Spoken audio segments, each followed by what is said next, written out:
Welcome to League Night, everybody. Today, Jason and I talk about hitting in USA versus USSSA softball. Talk about what kind of bats we like for each. Is it in load? Is it balanced? Is it both? Is it neither? Check it out.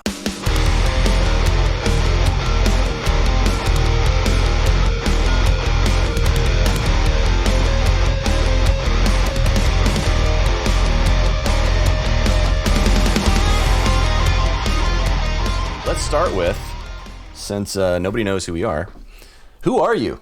Why don't you tell the people? Well, I'm your co-host. No, my name's Jason. Grew up in the Bay Area. Been playing softball since, after college. I did not start playing somewhat competitive softball until 2011, maybe. So I've probably been playing for about 10 years. Played at all different kind of levels. Played U-Trip, played ASA, composite, non-composite. So in the 10 years that I have been playing, I've seen a little bit of everything. I played baseball from 7 through high school. So I did have some formal baseball training, but surprisingly, baseball training only goes so far when it comes to slow pitch softball. You know, So true. hitting a ball that's going very slow and very high is nothing like hitting a fastball. So true. Right on. So my name's Cameron. Actually not too different. I started baseball when I was as young as I could, whatever it was, first grade or something. Was absolutely terrible. My parents just didn't play sports, really. They didn't have any problem with it. They just didn't do it. So I didn't really play with them as a kid. So I was the kid that they threw into right field. They're like, it's fine. Cam will be over there. We don't have to worry about him over there. But I didn't know any better. So I actually just kept, whenever you go to a new team, your coach would be like, what do you play? I'm like, I play right field. You know, you just tell them what you've always played. And I just ended up getting good at it because that's where I always was. So I became an outfielder through like Little League and everything. And then played middle school, played a little bit of infield in middle school, but not much. Then played varsity, played high school baseball. And then I didn't start playing softball, kind of similar to you. Probably would have been, so I didn't probably play anything because I didn't play baseball either after high school. So I probably didn't play anything until I was like 25, 26, something like that. So I had like a good 8-year gap or so. And then I probably started playing maybe like whatever that was, 10 or 12 years ago. Is that right? I don't know if my math's probably not right on that, but whatever it is. We won't hold you to it. Yeah, it's fine. It's fine. I'm from Illinois, so I actually played some ball in central Illinois where I'm from. I played some in northern Illinois up around Chicago suburbs. I played some USSSA, ASA, same thing, metal bats as well as composite bats, co-ed and open. I've played tournaments. I've played leagues. I've played pickup. I've done a little bit of everything, seen a little bit of everything. Certainly not an expert, but I've got a little bit of background in it, so I guess I have some. You have enough background to form an opinion, and that's why we're here. And it may or may not be a good opinion, but I have formed one, damn it. So that's for the listeners to decide. Yeah, right? That's for you to decide. Yeah, so I say we jump in. I think our first topic we're going to talk about today was going to be some USSSA versus ASA/USA. Mainly reason we decided to do that is that we both played some ASA this week, and we're both playing some USSSA this weekend. So we're both doing both in the same week. And I don't know if I don't think the discussion necessarily needs to be about if one's better than the other, because I don't really think they are. I don't know about you, but like differences of like approach that you do or that you take into account, if you take any into account. Do you just like go up there and just hack and don't care, or like, you know, what comes to mind when you're like, oh man, I gotta play, I'll use U-Trip as an example because we play more ASA, I think, you know, I gotta play U-Trip this weekend because, you know, we've got a tournament, but I've been playing ASA. Like, what goes through your head? Like, what are you thinking? What is the mindset change? Yeah, definitely. Well, you know, both of us play league in San Francisco here, and it's solely ASA/USA softball. So, you know, we're with the 6 to 12 foot pitch, no pump fakes, none of that dancing stuff on the mound. And the strike zone it lands on the plate, it's a strike, you know? Rough. And when we flip into the U-Trip tournaments here in the Bay Area, we're looking at something like a 3 to 10 foot pitch, you know, as long as the pitcher starts on the mound, they can spin their arm in a circle 10 times. They can throw it without you being ready. You know, they can do kind of whatever they want up there on the mound. And it only has to be 3 to 10 feet off the ground. I did find out, I didn't know this, there's apparently a 5-second rule for those pitchers. Ooh. I didn't know that. So if they take more than 5... Should we call this the Giannis rule? Yeah, yeah, right. It takes too long on the free throw line? Yeah, apparently if they like try to like do all the weird dance moves and deke you out for longer than 5 seconds, the ump can just call it a ball. I didn't know that. I just learned that today or yesterday. So dropping knowledge. Fun fact, right? Is that how you're going to get followers? You're just going to drop these nuggets of information? I'm going to learn something stupid, and I'm just going to drop it in the podcast and be like, look how smart this guy is. Man, I'm getting an education on this thing today. Good to know. The other thing is, the strike zone is when the ball crosses the plate. Yeah. It obviously has to be within the bounds of the plate itself, but it's front shoulder to back hip and front hip to back knee. So there's kind of like that trajectory that it has to come through the strike zone. Does that change what you're really getting at is how you there's do it? a bunch of gray area for the umpire to decide what they want. Yeah. So, you know, one thing that I think I've noticed a lot of in my approach is that when I'm playing League, you're kind of out there to hack, right? You know, you're not going to swing at a strike if it's not really your pitch, but you're going to go up there and plan to try to swing the bat most of the time. Yeah. I think that's in general a League strategy is I didn't pay to come out here 8 nights a week or 8 nights a month and, you know, just walk. No one wants that. Yeah. You know, but you're a lot more selective when it comes to these tournaments because, you know, you're out there trying to win some hardware. And these USSSA tournaments, sometimes they even give you rings. And we can get into that. It's a whole different time. It's so crazy. But whatever. You know, they're giving you something that actually is tangible as opposed to here's a t-shirt with the name of the season and the year. I like t-shirts, League. Keep giving out t-shirts. Don't stop. I appreciate that. But yes. You know, so the first thing is like looking at how I'm approaching things at the plate because you're dealing with different timing. You know, your arc is different. So you're kind of looking at, I typically find myself standing up in the box a little bit more just because with the lower pitch trajectory, I still want to try to get something that's waist high or higher. Yep. Because I really feel like I can drive that. You know, when you're getting those low pitches, one of the things that we constantly talk about is a flat swing. And if it's below your waist, it's really hard to swing flat. You got to uppercut. You don't have a choice. Yeah. So I try to stand up in the box to make sure that the pitch is coming in higher for me. And the other thing is, for me, I find that in ASA, I'm actually timing off of the release of the pitch because I take kind of like a load back. Okay. But with the pump fakes, you really can't do that because of the fact that if they pump fake, you've already loaded and now your balance is kind of thrown off. So that's kind of what I do when I'm up there. And I mean, the other thing that we can get into once we kind of cover that is, you know, we're talking about 5-man infields now. So the strategy of just trying to hit a line ball back up the middle kind of takes a different strategy because there's somebody standing there now, right? So how do we change that approach? And I think part of what I do is getting up there in the plate a little bit more gives me that waist to shoulder pitch that I can try to line over the infielders, even if there are 5, to try to find a gap out there. And I feel like too, because I've seen 5-man, we've both seen 5-man in ASA as well, but I feel like as long as there's a fence, it's one of my pet peeves out here in San Francisco. And it may not be San Francisco specifically, it may just be playing ball in the city, is that, and like, to clarify, it's the lack of a fence in the city. There is no fence, yes, and it drives me insane. But anyway, for offense and defense, you know, if there is a fence, we've seen some ASA 5-man. But I feel like with U-Trip, not to dog on the ASA pitchers, but I feel like it's much more expected in U-Trip that the pitcher throws his pitch and then he backs. So, you know, if you got your middle infielder like shifted to one side or the other, he actually will specifically back up into that more open space and try to get in a position to make a play. And not to say that the ASA pitchers don't, because I've definitely seen some great plays from ASA pitchers, but it's more like some ASA pitchers who are particularly good will do that, whereas it seems like almost all the U-Trip that we face, at least, make some sort of attempt to do that. So it may just be a cultural game thing. I don't know, but definitely agree there. I am similar in U-Trip where I am up in the box more. I'm closer to the pitcher more than I am in ASA. But it is that I was actually surprised you said that you kind of take the timing of the pitch into account. I guess I don't know. I guess I just never do. I don't like even load up until that ball is almost like, well, maybe a little sooner in U trip because it doesn't go as high, but in ASA, like, I'm not even fully loaded until like that ball's probably at the peak of its, the highest point. So I'm more of a just track it.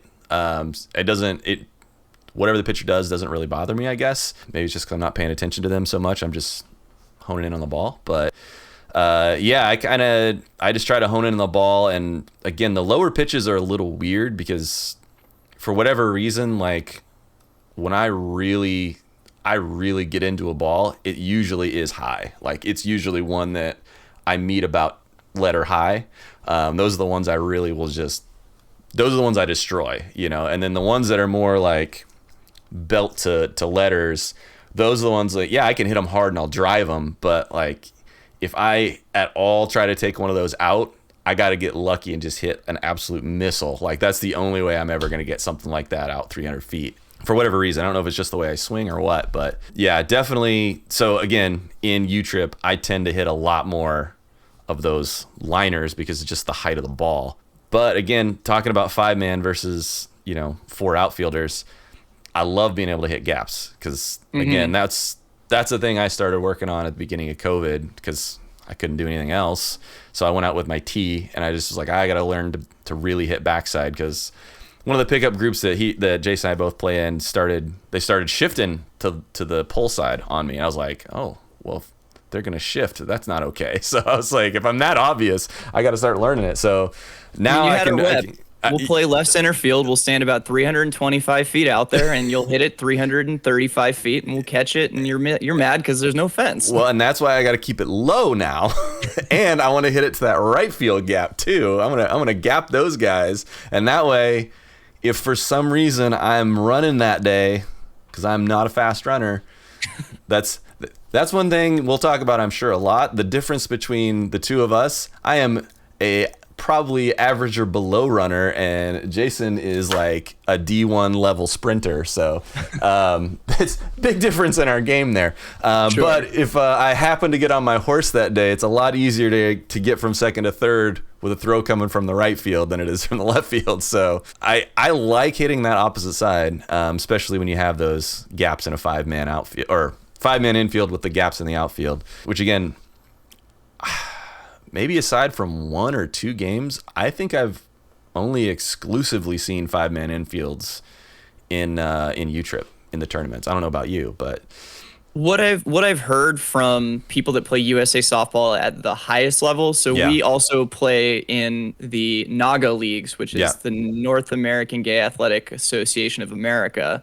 In tournaments there, they have divisions rating from A, which is the top division, down to E, which is kind of the entry level, inclusive level. Yeah. In the A division, which is one below what we play B, the A division will prominently play 5-man with a 3-man outfield. But yeah, by and large, only at the highest level. Mm-hmm. Yeah. Even here in the city, in the highest level of league, we don't play 5-man infields. But it's predominant in U-Trip. I think the only time I've ever seen in USSSA that we didn't play 5-man was in co-ed. Yeah, that makes sense. I haven't played nearly as much co-ed recently. I did before COVID. I played for a couple of co-ed teams here and there, but yeah, I think you're right about that. I get it.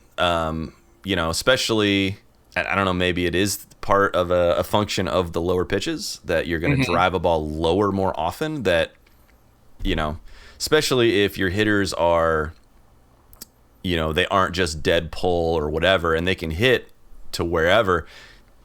If you got 4-man infield, those are easy gaps to find, and you could just, if you got a team that's good at just hitting their spots, they could just hit singles all day. So I get it. Like, it makes sense, but as a guy who likes to never hit the ball on the ground if I can avoid it and try to just line everything, having gaps in the outfield, it's just like, I'm ready to party. Like, I'm excited about that. So yeah, I love it. One thing I've noticed, having played in a couple of U-Trip tournaments over the last couple of months, is with the lower pitches, I'm a lot more effective at being able to go middle away, as opposed to with the higher pitches where it's a little bit harder to really find those pitches to square up to the right side as a right-handed batter. Yeah. When it comes in a little bit flatter, I'm finding that I'm able to time it where the ball is right over the plate, as opposed to, where we're looking at when the ball needs to land on the plate, we're kind of getting ahead of it. Yeah. So And you're meeting it higher with the too. style of pitch, Yeah. it's easier to find a pitch that's going to be right over the plate or even a little past, and then drive it to the right side. Yeah. To hit that gap in the right center field area. Whereas, when we play in ASA tournaments, I'm typically a kind of left to center kind of hitter. But just nukes every time. Hopefully. Hopefully. That's the idea. Yeah. I don't know. I've kind of changed my approach here and there on hitting backside, but yeah, I think I tend to agree. The lower the pitch, as far as like height, when it's maybe crossing where the plate is, the lower it is, I think it probably is a little easier to hit to the right side. And I actually wonder if it's not so much about the height of the pitch as about how it makes me swing. So okay. I feel like, because I have to purposely not do this. I feel like sometimes when I'm trying to hit backside purposely, I will tend to like dip and uppercut a little bit, not a ton. Sure. And if I'm not focused on it, I will just pop it up over there. Now, sometimes I get away with it because, again, just the nature of how I swing to that side, I get a pretty nasty slice to it. So I can still get away with it sometimes, but like if I'm doing what I want to do, it's not popping it up and getting lucky. It's, I want to drive that ball and have it slice and then hopefully roll towards the foul pole and, get into foul territory while it's, after it lands fair. But sure. I think that's totally something that you can emphasize. And it's when you're trying to do something that's outside of kind of what your normal swing is. And I fall victim to this all the time too, is you're trying so hard to hit to the right side that you change the way that your bat path is, and forget how to hit. Yeah. It causes you to almost put your hands too much forward, and the head of the bat doesn't stay flat. It actually dips. Yep. And you scoop the ball as opposed to really driving through it. And I totally understand where you're coming from that. Yeah. And it always happens too when I'm not thinking, and I'm trying to hit to the right side, I'm not thinking too hard about it, and I just try to waylay the ball. I rarely have good success when I'm trying to just barrel the ball super hard to the right side. It's when I stop and I think about it, and I will maybe instead of swinging 95%, I'm swinging 85, 75%, but I really think about throwing the bat head in that direction. And I can still put one out there 300 feet sometimes, but if I try to really barrel it, I will pop up way more often than I want to. Not that I ever want to, but still, I'll just put it up in the air instead of, if I kind of throw the bat head in that direction, it'll just kind of get out there and get down before it gets to the outfield. Sometimes it'll get over the outfielder, but usually my goal is try to hit it at the right fielder with a nasty slice. And nothing against right fielders, but if there's going to be a liability on the field, sometimes they put them there. They don't always. Is that why they put you out there in middle school? Yes, it is. In Little League, they were like, nobody's going to hit it there. It's fine. Everything comes full circle. Just let him stand there. Yeah. So now, and again, there's plenty of good right fielders. It's just, if you've got a liability and you got to hide them somewhere, sometimes that's the place. It's nice to not have one. I try to, especially when we go on tournament teams, usually we don't have any liabilities, but whatever.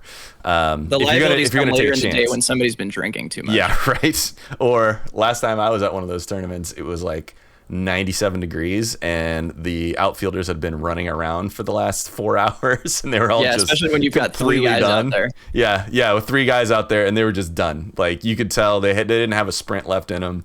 But yeah, I think again, while a lot of those things aren't specific to USSSA, I think we do see them a lot more often. A lot more often in U-Trip, but I like it. It'd been a while. I hadn't played U-Trip out here until recently, and I was in a league for U-Trip back in Illinois, which I used to play every week. So it's kind of nice to get back to that. Just, you hit the ball where you're like, oh, I hit that ball pretty well, and instead of it going 325, it goes 365. And, Right? you know, unless it's hot, and then it's just a mush ball. Yeah, Let's go talk for about it. that. So, you've got your ASA USA that uses a 52-300, and I don't know if you looked this up after our conversation a while back, but I need to look the it up. difference between all those metrics of what that means. But you've got the ASA ball that's a 52-300, Yep. which is typically not as hard, Right. or people don't feel like it's as hard as the 44-375 softballs that you're using in Scientifically not as hard, just so you know. physics. Physics is important. You've got USSSA that uses this 44-375, and anybody that I've ever talked to is like, I love hitting those U-trip balls because they're harder and they go further. Yeah. They hurt more when they hit you. And I was telling you that from my experience, I actually hit an ASA ball better than I hit a U-trip ball. I don't know that there's any science behind that or whatnot, but I know that those U-trip balls are more susceptible to environmental changes. That's true. I will concede that for sure. Now, okay, let's think about this. So we live on the peninsula side of San Francisco Bay Area, where it never gets colder than like 50 degrees, and it never gets warmer than about 85 on the hottest day. We'll have like one day here or there. So like, as things go, pretty moderate as far as temperatures.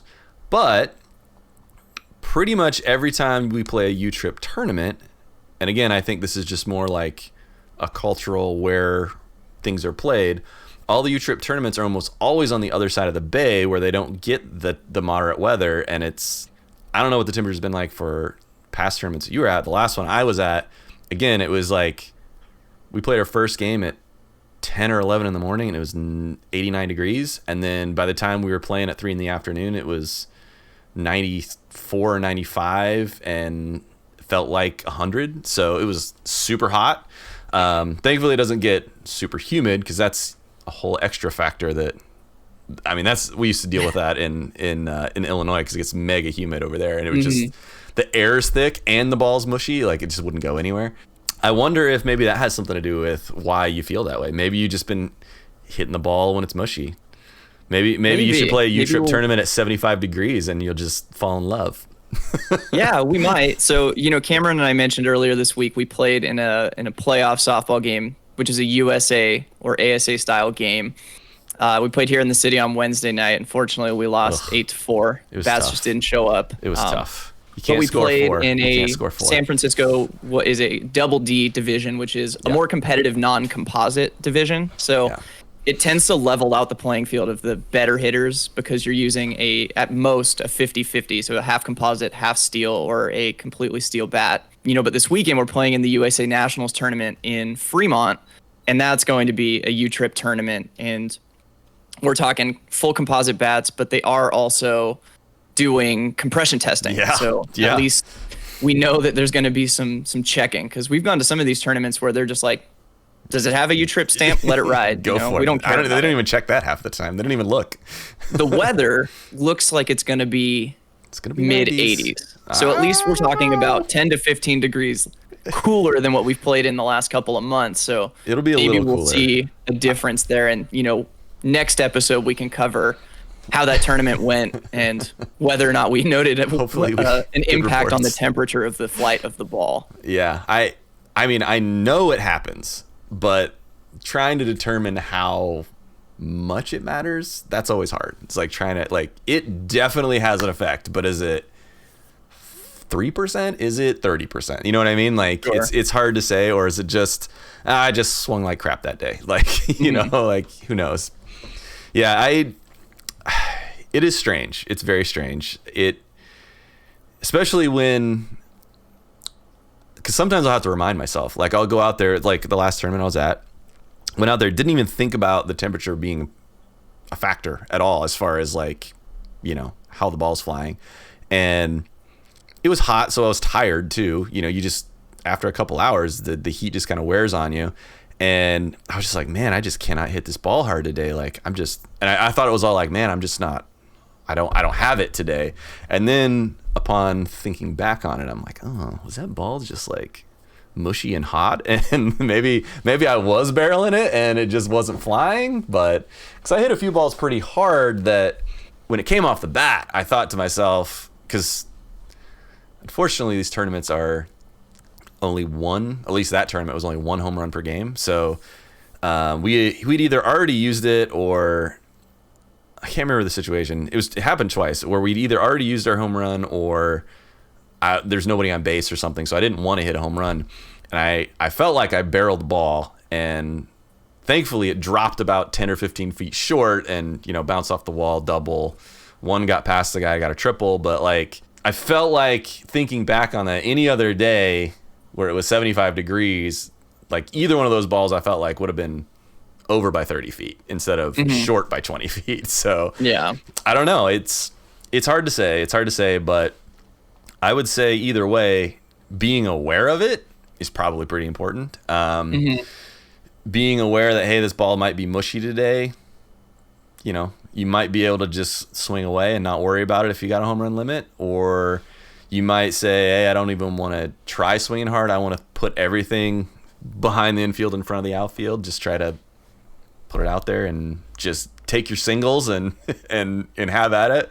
On base is king, so we'll get into that in another episode as well. I think you'll agree with me, but you never know. Yeah, you might surprise me. That's interesting. I don't know that I've ever actually thought about the conditions and the density, or in this case, lack thereof, and taking that into account when I'm at the plate. I always think about it after the fact, so maybe I need to start thinking about it when it actually matters. But it always occurs to me later. So I don't know. You're reflective, not proactively considering. Yeah, exactly. So I don't know. Another thing that I was thinking about as we're talking through this, and it could just be that I'm unique, but bat selection in ASA USA versus USSSA. Do you find that you use the same type of bat in both, or do you change the style of bat that you use when you're in one versus the other? And just for the listeners, we're talking about the two kind of general styles of bat, which you can get is a balanced bat where the weight is evenly distributed across the barrel, or you have an end-loaded bat where you have a little bit of extra weight at the end of the bat, which allows you to help build bat speed as you come through your swing. So I'd love to hear if you take a different approach, and then I can get into kind of my side too. Well, I generally like a little bit of extra weight at the end, because I feel like a lot of my power comes from that flick at the end, that when you really get it whipping around. And I feel like I don't know if the actual weight at the end, actually creates any force as much as it just, because I can feel it out there, I have a better feel for like how to swing it. Like if I had a dowel rod, you can kind of swing it a little bit and you can kind of feel it. But if you have a hammer, you can really feel the weight at the end, and it's really easy to get that feel for it. So I don't know if it's the actual weight at the end, or if it's just how it feels that makes me get extra whip, or what I feel like is extra whip. But I generally tend towards an end-loaded bat. Now, granted, recently I've got new bats over here. There's a lot of colors going on back there. I have a lot of bright colors. That's true. There's a lot of bright colors back there. I used to almost always have mostly it was all DeMarini, but I had some DeMarini, had a Worth, Mikan, and I'd swung just here and there. I'd swung a Monster bat, and I'd heard all these good things. And then one of the guys on his Sharks team, it's the jersey he's got right now, on our Sharks team had a Monster. It's the M2 technology, 2-piece, and the thing just absolutely just flies off that bat. And so I was sold, and then it was this mission. I need to get me a Monster bat. I'd had kind of this thought of, there's a guy we both know in a pickup group we play with, shout out to Max, who had a Gorilla Finesse, who had a the old original 2017, 2018, whatever it was, Monster DNA, and I swung it a few times and it was crazy. Like when you hit it in the right spot, it just would fly forever. And so that was kind of always the pinnacle of where I wanted to be. Could never find one, of course, because I didn't discover this bat until 2019, 2020, whenever it was, a couple years after they stopped being made, basically. And so then I'm like, all right, I'm going to order a Monster bat. I know Monster. I know you're small. I know you can't get your stuff as fast as the big ones. I get that. But I waited quite a long time. I had one on order, waited forever, did get it eventually, but I got so impatient that in the meantime, I found a guy that was selling a DNA, bought the DNA, and then literally 2 weeks later, another guy we know who's a Monster rep was like, hey, we got these bats that are available. If you guys want one, I'm like, I want one, you know? So I bought that one. So I had one. And then like another 2 or 3 weeks later, the one I had on order for like 8 months came in. So all of a sudden I had 3 Monster bats and I'd had 0 before. And I love them all. And they're all mid-load, which is different for me. I feel like I can still feel like kind of that hammer whip action with them, but I don't know. Like it almost feels a little bit easier that the weight of the bat is right behind the ball instead of being out at the end creating whip for the inside of the bat. I don't know how to explain it, but I do like that mid load, and so because of that, I got look, I pointed right at it. I got almost like you meant to do it. I meant to do it. This blue guy right here. This what is that? A Easton Fab 4. I got the end load version, and I like it. I actually hit the ball pretty well with it. I haven't put a ton of swings on it yet, so I don't want to put a full review. Jury's still a little out, but it feels good so far. But I did notice, again, could have been hot, could have been tired, could have been all the above at that last tournament. When we got into like game 3 out of 4, where we've been there for 3 or 4 hours at that point, I don't know if it was just in my head or what, but I felt like I was like dropping the end, like I was dipping it a little bit, and so I grabbed one of our Captain Jamie's bats, and it was more. I think it was actually a balance. It was a balanced Nautilus, DeMarini Nautilus, and I don't know if it's just because it felt lighter or what, but it was a lot easier to just base hit the ball with that. And again, may have just been a function of hot and tired.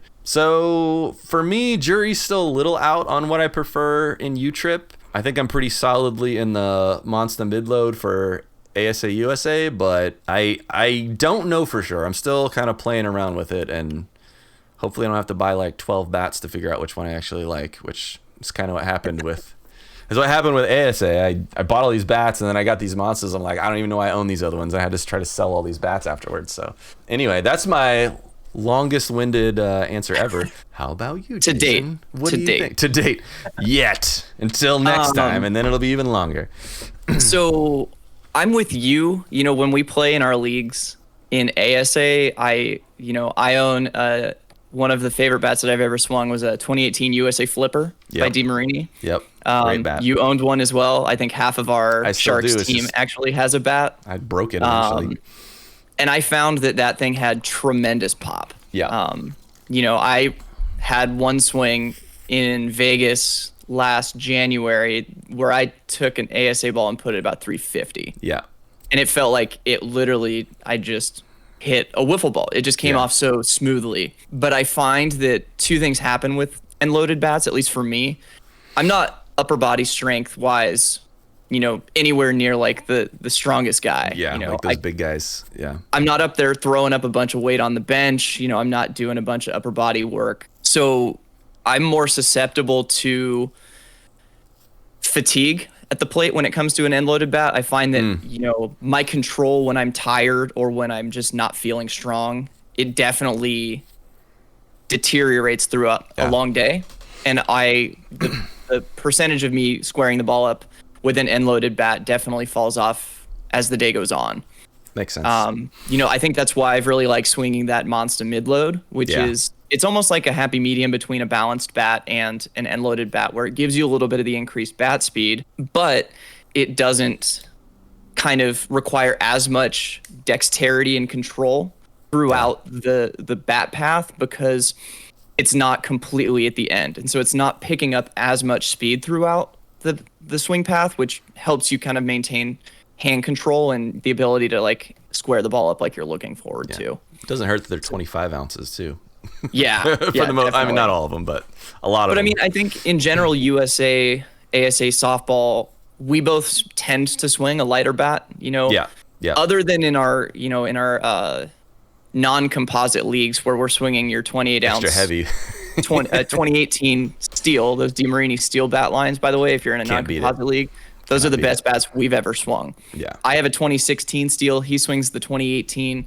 If you go in any competitive team in San Francisco that plays non-composite, they have at least 2 of those bats. Yeah. Whether it be one. the 2020 or the 2018 model, somebody's going to have one. Yep. But for whatever reason, when it comes to USSSA, I'm swinging right now a Worth balanced bat that's 27.5 ounces, which is also kind of just a really strange weight.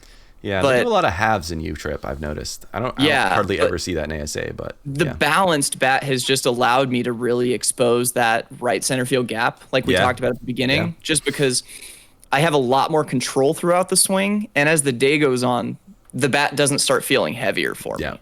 You know, so even though I'm getting fatigued, I still have the same control of the bat, and I'm not worried about this extra momentum throughout my swing really changing how I'm controlling it as the bat goes through the hitting zone. Yeah. So I've kind of leaned towards the balanced bat in USSSA, just because it gives me a little bit more control and has allowed me to be a little bit more strategic about where I place the ball. Yeah, I 100% agree with that. Because again, we're playing tomorrow. We're playing a tournament tomorrow, and again, it's going to be a little cooler than the last time I played, but it's still going to be hot-ish. It's going to be upper 80s, maybe even low 90s. I'm definitely keeping that in my head because again, I just happened to try it last time when it was really hot. I'm definitely keeping in my head the later that we get in the day to maybe just think about putting down the end load, pick up the balanced, just trying to get just to be able to put it out there. And again, we only have 1 home run, like maybe if we got 2 men on and it's the 4th or 5th, it's starting to get later in the game, I might go up there, just try to swing away. But for the most part, all I'm trying to do is just put the ball into the outfield, try to hit a gap, try not to hit it over, So if a balanced bat's gonna do that for me, especially again, if I'm starting to get tired later in the day, I'm in. I don't care. A balanced bat doesn't feel awful to me. It doesn't feel super foreign to me. It just, I guess I got a little bit obsessed with just destroying balls for a while, and so it does feel nice though, right? It is, and again, and I guess we didn't really talk about this before, but on an end loaded bat, at least in my opinion, a lot of times when you hit the sweet spot, it flies forever. But the sweet spot is smaller, and if you miss it, it's not forgiving. It's not like a big barrel balanced bat where the sweet spot's however 8 to 10 inches long, whereas you might have like a 4 to 5 inch spot on a end loaded bat that is where you're really going to barrel the ball. So that's part of the consideration too, especially again if you're trying to base it, if you're trying to right side. Well, we keep saying backside, we're both right-handed batters, just so we know. So other side for you lefties, but we'll always be referring from the right side of the bat or right side of the box. Yeah, I don't know. I think I'm going to keep that in mind though this weekend, just because it's a problem sometimes. The other 2 things that I've found, and I'd love to get your thoughts on this too, when we're swinging those end-loaded bats, they almost swing an ounce or 2 heavier than you would normally swing. So, you swing a 27-ounce balanced bat or a 26-ounce end-loaded bat, you may feel like those bats swing the same. Yeah. And the other thing about it is that the balanced bats, if you have a little bit of a heavier balanced bat, it may help offset some of the kind of bat speed that you're getting or generating with those lighter end-loaded bats. So when I'm swinging that 27.5-ounce balanced bat, which has a 12.5-inch barrel, by the way, which is lovely. Yep. The added 1.5 ounce weight that I'm losing from that 26-ounce end load, I'm adding that extra weight. It's still putting that extra force behind the swing, even though it's not end loaded. And so it still helps generate some of that bat speed just because it's heavier. Yeah. Yeah, I don't know. It's hard to say because I think that same thing about, again, the steel bat when we go metal bats, because the one we use is heavier than anything else I use, composite. And so that extra mass definitely has something to do with it for sure. But I don't know, it's always this like fight in my head of like, is lighter better? Is heavier better? At what point, if I can swing the bat at a certain weight and I can swing it at the max, because I mean there's obviously, I don't know, I think about physics a lot when I do this. So like there's a maximum speed that you can swing a bat just based on human capability and whatever. And if I can swing a 26 ounce bat this speed, but I can still swing a 27 that same speed, then you should do a 27. But like determining those minor increases or decreases in bat speed are like super impossible. And then also to go back what you were talking about too, about the in-loaded bats feeling heavier, because they definitely do. And again, there is science on that. I looked this stuff up. I don't know why, but they call it swing weight. Too much free time. I do sometimes, and you can actually figure your own like swing weight of your own bats, but it's like this huge, like hard process to do. But basically, what it's just doing is it's just like, you know, if there's more weight at the end of the fulcrum, it's harder to pick it up, just even if you're just picking it up, because it's heavier farther away from you, whereas if it's closer to you, it's lighter. So it's just part of that swing weight. You know, you could swing, like I've got one, I don't swing it anymore, I've got one full ounce end load 26 ounce bat, right?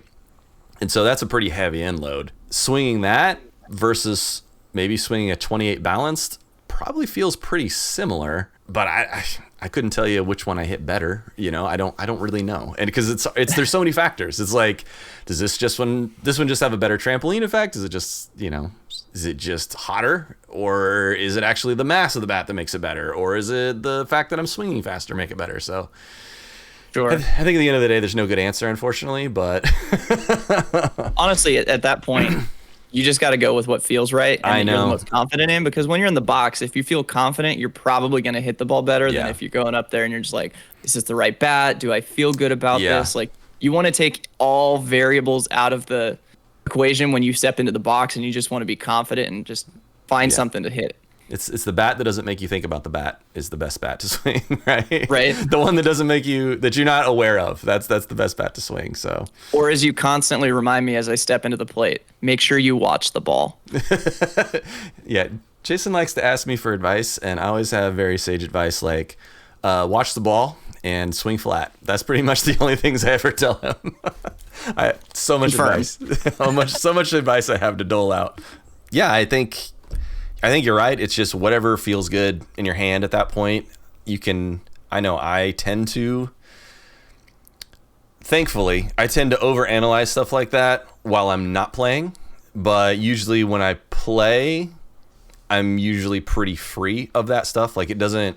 One piece of advice that I will give, and anybody that's listening can take this for what it's worth. I think when I started to get into USSSA again, because it had been a long time since I had played, I kind of bought into the hype of everyone telling me what they thought was the best bat. Yeah. And there's this Mikan highlighter bat that's bright yellow, and everyone's like, this is the best bat I've ever swung. Or, the Freak 23, which is another Mikan, which everyone's going to say, this is the best bat. Or, everybody's got an opinion on that. And so I would go into these tournaments as kind of just a fresh, I had no opinion on bats. I just had to listen to what people were telling me. And I would go and I would change bats 2 or 3 different times during the tournament or even in a game, trying to find the right bat for me. And eventually I fell back on the 27.5 ounce bat that no one else in our tournament team would swing, but it was my bat and I knew it. Yeah. And I started hitting well again. And at that point, I'm just like, if I'm going to test new bats, I'm going to do it during a batting practice, and I'm going to find something that I'm going to be comfortable with, and I'm going to keep swinging that. And, I don't really care that no one else swings my bat or no one else thinks it's good. As long as I, hit well with it and I get on base, that's all that anybody really cares about at the end of the day. So it's really all about what your personal preference is. Yeah, and especially in U-Trip when the ball flies farther, like if you hit the ball 250 with one bat, but another bat you hit 350, but then you hit another one 360, doesn't matter. If the one you hit 350 you hit better, they're both home runs. Like it doesn't matter. So Sure. It's really more about. The question is, are you going to hit one 350 but bat 500 on the day? Or Exactly, are you going to hit one 315 but bat 800? I think everybody and I'll their take brother's going to 800. say hit 800 every day. Every time.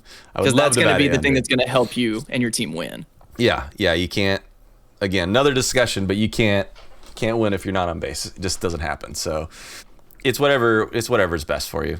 And again, take that for what it's worth. But if you got a piece of junk, old, crappy bat that nobody likes, but you hit well with it. I mean, Carlos, our buddy Carlos, he swings that DeMarini steel in composite leagues a lot of times because he just hits well with it. So who cares? You know, if you're not trying to hit the fence every time and you're like, hey, my job is to be, you know, I would argue Carlos's strong point is on base percentage plus being able to leg out doubles pretty, you know, above average. So like, you don't need to have a bat that you can hit the ball out a ton of times if that's your goal, you know, which is a pretty good goal to have, you know. Yeah. Be on base 700% and, you know, hit a double for every 2 singles. Like, that's a pretty good day, you know, a pretty good career if you can do that. So thank you for watching, everyone. We really appreciate it. Depending on what platform you're watching us on, like, subscribe, leave us a comment,